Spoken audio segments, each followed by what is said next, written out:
Hi friends, எல்லாரும் எப்படி இருக்கீங்க? நல்லா இருக்கீங்களா? யாரும் என்னை திட்டக்கூடாதுங்க. இந்த வீடியோவெல்லாம் பார்த்துட்டு ஏன்னா வச்சுக்கோங்களேன், அப்படி ஒரு தரமான சம்பவம் இன்றைக்கி நடந்துடுச்சுங்க. நான் 4 மணி போலவே எழுந்து வாசலில் பார்த்தா மழை சிலு சிலுன்னு தூறிட்டு இருந்துச்சு. நமக்கு சாணி போடுற வேலை இல்லைடா சாமி அப்படின்ட்டு நான் தூங்கிட்டேன். தூங்கி எழுந்துட்டு பார்த்தா பொழப்பே கெட்டு போச்சுங்க. மழை தூர்ந்த அடையாளமே தெரியாது போயிடுச்சு. நமக்கு கோலம் போடல தான் பிடிக்கவே பிடிக்காது. ஒரு வாரத்துக்கு மேலே போய் அம்மா ஊரில் டென்ட் அடிச்சுட்டு வந்துட்டேன். வாசலில் பார்த்தீங்கன்னா பப்பர் பேன் கிடக்குது, ஒரு லக்ஷ்மி கலையுமே இல்லை. அதனால் இன்றைக்கி என்ன பண்ணலாம் அப்படின்னு சொல்லிட்டு கோலம் தான் நம்ம போட்டே ஆக்கணும்ல அப்படின்னு சொல்லிட்டு சாணியை பக்கெட்டில் கரைச்சி கோலம் போடுற இடத்துல மட்டும் வலிச்சு விட்டுக்கிட்டேன். எப்படியும் கண்டிப்பாக நாளைக்குள்ள சாணியே போட்டுருவோம். மழை வந்தால் கூட சரின்ட்டு மழை கூட போட்டி போட்டு சாணி போட்டுருவோங்க. அதனால என்னோடய ஃப்ரெண்டு கொஞ்ச நேரம் நானும் கோலம் போடுறேன், நீ மட்டும் தான் போடுவியா அப்படின்னு சொல்லிட்டு முகத்தில் பிடிங்கி வச்சுக்கிட்டாங்க. என்ன செய்கிறது அப்படின்னு சொல்லிட்டு நானும் கொடுத்துட்டேன். ஒரு 11 புள்ளியில் ஒரு சிம்பிளான தமிழ் கோலம் தாங்க. நான் தமிழ் கோலத்துக்கு அடிக்ட் ஆகுறதும் இல்லாமல் மேடமும் அடிக்ட் ஆகிட்டாங்க. அப்படியே வளைச்சி போடுறாங்க சல்லுன்னு ஃபாஸ்ட்டாக. கூட சேர்ற சேர்க்கை எப்படி இருக்குது, நம்மள மாதிரி தானே இருக்கும் அப்படின்னு சொல்லிட்டு நானும் பெருமைப்பட்டுக்கிட்டு அப்புறம் பார்த்திங்கன்னா அவள் நான் காவி கொடுக்கணும்னு சொன்னேன். மேடம் க்ரீன் கலர் கொடுத்துக்கலான்னு சொன்னாங்க. பக்காவாக க்ரீன் கலர் மயில் தொகை சூப்பராக வந்துடுச்சு. ஆனால் பார்த்திங்கன்னா கோலத்துக்கு காவி கொடுத்துக்கிறது கொஞ்சம் டம்மி ஆயிடுச்சுங்க. என்ன செய்கிறது? சரி போட்டதை போட்டுடுங்க, இது வீடியோவில் போட்டு விட்டுடலாம், பார்க்குறவங்களுக்கு என்ன பிடிக்காதே போயிடும் அப்படின்னு சொல்லிட்டு போட்டு விட்டுட்டேன். அப்புறம் பார்த்தீங்கன்னா மல்லிகைப்பூ செடியில் இப்போ தாங்க அது மெத்த மேலே போயிருக்கு. நான் கொஞ்சம் அப்படி தாங்க வளருவேன், தயவு செஞ்சு தப்பாக இருந்தால் மன்னிச்சுக்கோங்க. அதுக்கப்புறம் கோலம்லாம் போட்டு முடிச்சுட்டு மாட்டுக்கு பில்லு போடுறதுக்கு டைம் ஆகிடுச்சு. என்ன செய்கிறது? அது வேறு வெயிட் பண்ணிட்டு கிடக்குது 2வது ரவுண்டுக்கு. நாங்கள் இன்னும் ஃபஸ்ட் ரவுண்டே சாப்பிடாம கிடக்குறோங்க.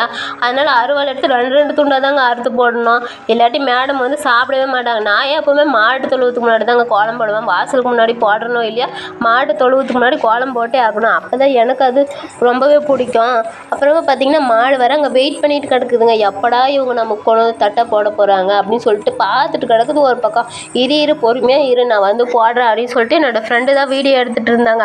இன்றைக்கி கொஞ்சம் எல்லா வேலையுமே எனக்கு ஈஸியாகவே போயிடுச்சுங்க அவங்க இருந்ததுனால. இந்த மாதிரி ஒரு ஆள் இருந்தால் நமக்கும் நல்லா தான் இருக்கும் ஹெல்ப் பண்ணுறதுக்கு அப்படின்னு சொல்லிட்டு தம்ப்ளைனுக்கு போஸ்ட் கொடுக்கலான்னு பார்த்தா, நீ என்ன தம்ப்ளைனுக்கு போஸ்ட் கொடுக்குது, ஃபஸ்ட்டு என் தட்டை கூடின்ட்டு படுக்குன்னு பிடிங்கி எண்ணெயும் சேர்த்து இழுத்து விட்டுட்டா. அதுக்கப்புறம் பார்த்தீங்கன்னா தம்பிக்கு அன்றைக்கி ராகி மாவு அடை செஞ்சுருந்தேனா, இன்றைக்கி ராகி மாவு பக்கடா தான் செய்ய போகிறோம். சாரை தூங்க வைக்கணும். தூங்க வச்சதுக்கப்புறம் தான் அடுப்பத்தை வச்சு செய்ய முடியும். சார் விடவே மாட்டார் தலைவர். எப்போ பாரு முந்தானையை பிடிச்சிட்டு மம்மின்னு சுற்றிட்டே கிடப்பாரு. அதனால பொறுமையாக அவரை தூங்க வச்சுட்டு சரி நம்ம அடுப்புலேயே செஞ்சுக்கலாம் அப்படின்னு சொல்லிட்டு தண்ணியில் அப்படியே உப்பு போட்டு விட்டுட்டோம். அது கரைஞ்சிடுச்சு. அதுக்கப்புறம் ஆரி மாவு ஒரு அரை மாடம் போல் போட்டு நசுக்குன பூண்டு, வெங்காயம், அதுக்கப்புறம் பார்த்திங்கன்னா முருங்கைக்கீரை இதையெல்லாம் நல்லா போட்டு விட்டுட்டு அதுக்கப்புறம் வேர்க்கடலை கொஞ்சம் உரிச்சு வச்சுருந்தேன்னா, இதுக்கு ஹைலைட்டே வேர்க்கடலை தாங்க. ரொம்ப சூப்பராக இருந்துச்சு. நான் இதுக்கு முன்னாடியில் வேர்க்கடலை போடவே மாட்டேன், எப்படி வருமோ நினச்சிட்டு இருந்தேன். ஆனால் செம்ம டேஸ்ட்டாக இருந்துச்சுங்க. அடுப்பில் செஞ்சதுக்கு என்னமோ இவ்வளோ டேஸ்ட்டாக இருந்துச்சு என்னாலே நம்பவே முடியலங்க. அப்புறம் தம்பி கிருத்விக் சாப்பிட்றதுனால நான் மிளகாயோ காஞ்ச மிளகாயோ போடலைங்க, மிளகாத்தூள் தான் போட்டேன். அப்போ தான் அவனால நல்லா சாப்பிட முடியும். நல்லா இந்த மாவை எப்படி பிசுக்கணும்னா, கோதுமை மாவு மைதா மாவெல்லாம் பிசுக்குவங்கள சப்பாத்தி செய்கிறதுக்கு அந்த மாதிரி தாங்க பிசிக்கணும். ரொம்ப தண்ணியாகவும் பிசிக்கக்கூடாது, ரொம்ப கெட்டியாகவும் பிசிக்கக்கூடாது. நம்ம சுடுதண்ணி இந்த மாதிரி வேறு எதுனா ஊற்றுற பழக்கமே கிடையாதுங்க. அப்படியே பச்சை தண்ணியாக ஊற்றி பிசிக்கி செஞ்சால் ரொம்ப சூப்பராக இருக்கும். நான் எப்போ பாரு இதையே தானே செஞ்சுட்டு கிடப்பேன். அதனால எனக்குலாம் இதெல்லாம் அத்துப்படி ஆயிடுச்சுங்க. அப்படியே நல்லா பிசிக்கிட்டு எடுத்து போட்டோம்னா தொப்புன்னு விழணும். அந்த மாதிரி பிசிக்கி வச்சுக்கணுங்க. இது ரொம்ப சத்தான உணவுங்க. கண்ட உணவெல்லாம் சாப்பிட்டு உடம்பையும் கெடுத்துக்கிறது, காசையும் வேஸ்ட் பண்ணுறதோட இந்த மாதிரி உணவெல்லாம் ஈஸியாக சாப்பிடலாம், ரொம்ப டேஸ்ட்டாக இருக்கும். நீங்கள் வேணால் உங்களுக்கு டைம் இருந்துச்சுன்னா கண்டிப்பாக உங்கள் வீட்டில் செஞ்சு சாப்பிடுங்க. கண்டிப்பாக உங்கள் வீட்டில் பாராட்டுவாங்க. அந்தளவுக்கு ரொம்ப டேஸ்ட்டாக இருக்கும். நான் சொன்ன மெத்தட்லேயே செஞ்சுடுவாங்க. அப்போ தான் நல்லாயிருக்கும்.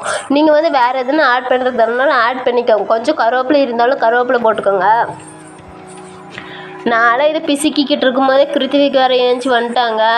அப்பா சாமி என்னடா பண்ணுறதுன்ட்டு யோசனையாகவே இருந்துச்சு. சரி தம்பி ஒரு பக்கம் உட்கார வச்சுட்டு நம்ம செஞ்சுக்கலாம் அப்படின்னு சொல்லிட்டு ஆளும் ஒரு பக்கம் உட்கார வச்சுட்டு அப்படியே அடுப்பையெல்லாம் பற்ற வச்சு விட்டுட்டு ஒரு பக்கம் காற்று வேறு அடிச்சுட்டு கிடந்துச்சி தொடர்ன்னு. சரி என்னடா பண்ணுறது, இன்றைக்கெல்லாம் கொடுமையாகவே போச்சு அப்படின்னு சொல்லிட்டு நாம் தான் எதையும் தாங்கும் இதயமாச்சு, இதெல்லாம் நமக்கு ஒரு பிரச்சனையா அப்படின்னு சொல்லிட்டு கிருத்திவிக் பேசாத அமைதியார். நான் வந்து வீடியோ எடுக்கும்போது சார் பேசிட்டே தான் இருப்பார். என்ன பண்ணுறது, அவர் தூங்குறதுக்கே 10 மணி போல் ஆகிடுங்க. கண்டிப்பாக ஏதாவது தப்பு இருந்தால் மன்னிச்சுக்கோங்க. அதுக்கப்புறமா ஒரு 5 நிமிஷம் போல் ஊறினா போதும், எடுத்து அப்படியே தொப்பு தொப்புன்னு ஒன்று ஒன்றா போட்டுக்கலாம். ஏன்னா ஒரு கையில் ஃபோன் இருக்குது, ஒரு கையில் பக்கடா போடுறான்.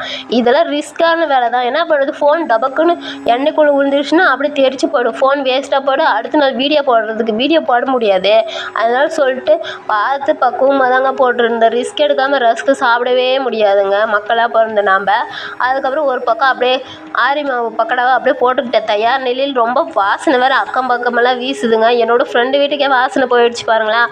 அவளும் ஓடி வந்துட்டா ஹெல்ப் பண்ணுறதுக்கு. அதுக்கப்புறம் பார்த்திங்கன்னா ஒரே அரை மணி தாங்க இது பண்ணேன். ஆனால் பக்கடா வந்து நிறையவே வந்துட்டு இருந்துச்சு, ரொம்ப சூப்பராக இருந்துச்சுங்க. எண்ணெயிலே நம்ப முடியல, இவ்வளோ டேஸ்ட்டாக வரும்னு நினச்சி கூட பார்க்கலாங்க. அந்தளவுக்கு ரொம்ப டேஸ்ட்டாக இருந்துச்சு. நான் எது செஞ்சாலும் வாழை இலையில தானே போடுவேன், இதையும் வாழை இலையிலேயே போட்டுக்கிட்டேங்க.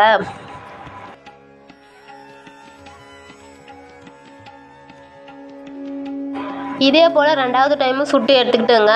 தம்பிக்காக தான் இதெல்லாம் செஞ்சிட்ருக்கேன். அதனால் தம்பி பக்கத்துலேயே உட்காந்து ஒன்று சூடு ஆறுனதுக்கப்புறம் எடுத்து பொறுமையாக சாப்பிட்டுக்கிட்டு இருந்தான். எப்படி இருக்குன்னு கேட்டதுக்கு அவனும் சூப்பர்னு சொல்லிட்டான். பின்னாடி பாருங்கள் கருவாயன் வேறு வெயிட் பண்ணிகிட்டு இருக்கான். சரி இருடா டே தம்பி சாப்பிட்டு உனக்கு போட்டு விட்டுறேன் அப்படின்னு சொல்லிட்டு அவனுக்கு போட்டு விட்டேன். போட்ட குளத்துல 2 பயபுள்ளையும் சேர்ந்து அழிச்சு பிடிச்சிங்க.